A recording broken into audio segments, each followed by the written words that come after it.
last time we spoke. Did one of these one-on-ones. You were just getting hired. Now it's your first fall camp as the head coach. You're the man. What's it been like? Well, I think the biggest thing is I tell everybody that it didn't just start August 3rd when we reported. I mean, this thing started January 1st of really just re-energizing our program. And the biggest thing we needed to do was just reunite everybody, right? We just talked about coming off of COVID. It was our first big off season that we were going into, normal rules, normal things, and we just needed to be more of a team. And I think that was important. The adversity that we overcame the year before, there's a lot of experience that can be learned from that, you know? So now, what do we need to do as individuals and as coaches to take our program to the next level? And it all started with hiring 22 new coaches. So the new Wazoo is up, is rolling, and there's a new energy about it.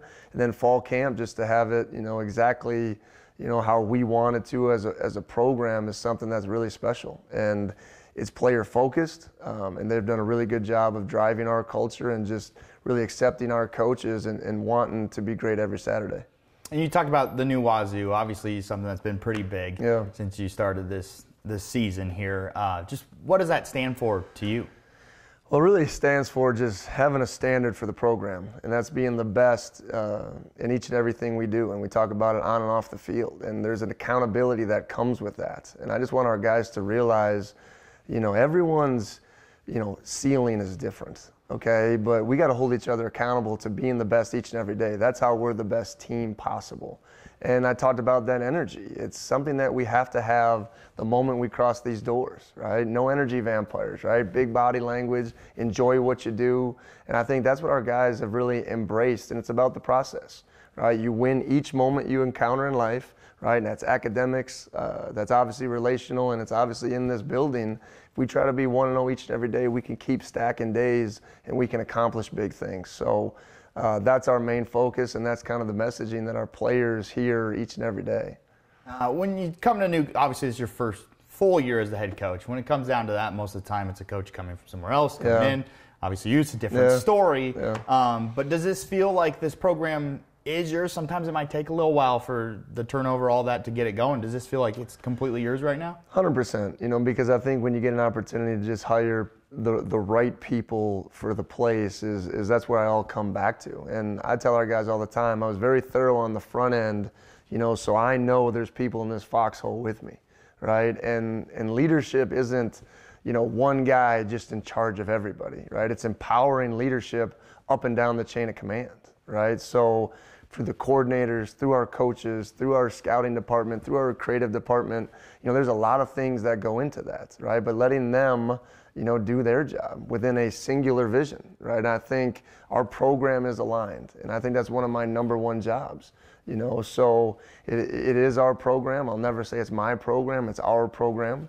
Washington State is bigger than Jake Dickert and always will be. It'll be here before and after me, you know, but what are we willing to do right now to leave Washington State in a better place than what we got it in? So, you know, those are the things that we're excited about, and it is our program, and we're ready to put our stamp on this era of Washington State football.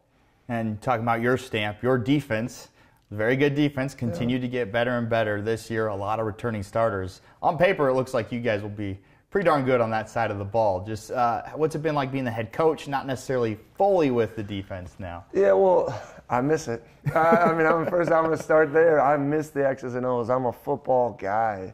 You know, I looked at one of my old call sheets the other day, and I was like, man, it just gave me goosebumps because if you just remember those moments. But it's an interesting dynamic within the team. You're at year 3 within a defense, and you're at year 1 of an offense, right? So what I'm excited about defensively is taking that next step. You know, we move from the doldrums to being a good defense. Okay, it's even harder to keep elevating to be a great defense, right? But it all starts with hawking the ball, and I think that was the number one thing we did last year. Takeaways will still be, you know, a priority for what we're going to do and how we're going to play. And I love what Coach Ward has done, adding, you know, more of a aggressive front element to our defense. So it's a blend of a lot of things, you know, and you know, I trust Brian Ward. I think he's got the hardest job in the building, right? Taking over what the head coach used to do. But at the end of the day, I'm just excited about that unit's growth because I think we got tremendous leaders and they have a really clean vision of what they need to do. I hear you talking about Coach Ward there. You know, do you ever give him a hard time in any sorts, or try to get your hands on the defense? I give him a hard time because I was his GA, right? I remember how you treated me when I was a GA. But you know, it's just good. We've been a really good job of just sharing ideas back and forth. Because I'm a big believer, if you're not evolving, you're not getting better. You're just stagnant, right? So the things that he brought that's different to our defense, I think, are things that are going to benefit our players, you know. So no one ever said, hey, why are we doing this? Because this is how we used to do it. No, let's evolve, let's grow, let's get better. And I think he just understands how, you know, that preparation process is. And I think that's what makes this defense special. Yeah. Well, on the offensive side of the ball, you said just a little bit ago, kind of first year here, you get the package duo of Eric Morris and Cam Ward together. I imagine that has to help having the quarterback and the OC together. Well, I think there's no question. Like when you look at the whole group being on year one, you know, Cam Ward is really on his third season because he played that COVID spring season. But I think you're seeing a really big jump in his just progression within the offense. And he drives the bus now, right? He has a lot of freedom. But I think Coach Morris does a good job of making sure he understands, you know, where we want to land. But I think you're seeing that jump in Cam Ward. You're just seeing it at two different places. And he's done a great job of coming in here and working and earning the trust of this team. You know, the biggest thing I remind him is that, you know, besides me, he's the biggest decision maker in the program, right? And I trust and I believe in him because he's one of those guys that's unique. He's not always going to do it the way you coach it to happen, right? Which is a great thing, but you can't put those type of special talents in a box, right? You got to take some of the good with the bad and know that I trust that he's going to go out there and get it done each and every day, and because it's grounded on hard work. So I think that dynamic between those two is pretty special.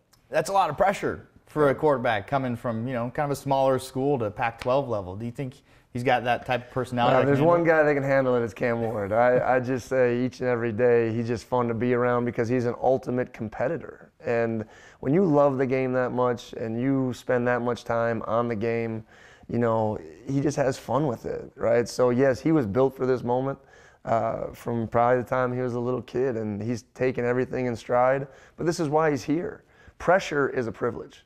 Okay, Cam has earned this pressure, right? It's a privilege that he has put our program in this situation, so enjoy it. And he doesn't need to be some hero, right? He needs to be what he's capable of being, use the weapons around him that he's never had to this type of level, and things will work out, and he'll have a successful season just like he did at UIW. What have your thoughts been on the offense so far? I know early camp, kind of working through things, but it seems like lately you've been complimenting them quite a bit. It seems like they've come a far way. Yeah, I think they had a great second half of the fall camp season. And you know, like I said, offense, defense, sometimes you'll sputter, you have your roller coaster days. They've been very much more consistent right over the last few weeks, and that's exactly where we want that group and their confidence level going as we get closer to game day. So the offensive line, I've been really happy with Coach McGuire and the strides that group has made. And it doesn't have that solo talent that we've had in some other years, but I think when you play collectively, that's the sign of a good offensive line. And those are the steps that we need to continue to take to have ultimate success on offense. The first game approaching here. It's a big one for people here in the area. The first Battle of the Palouse since 2016. What's it mean to you to have that game back? Well, I just learned the other day that the students used to walk back whoever lost, right? So that was pretty fun and exciting. We should bring that back, I guess. But it was good. It's just, when you live on the Palouse, it's such a unique area that we talk about. To have two flagship institutions in this small agricultural part of the country is definitely a unique situation that you don't have very often. Right. You know, and obviously having a bigger rivalry in the past. You know, I'd love to play this game almost every year. Why not? Yeah. It's good for our fan bases, and it's an exciting environment that'll be out there on Giesa Field, but excited to play this game again. Yeah, really cool tie to this game, too. Yeah.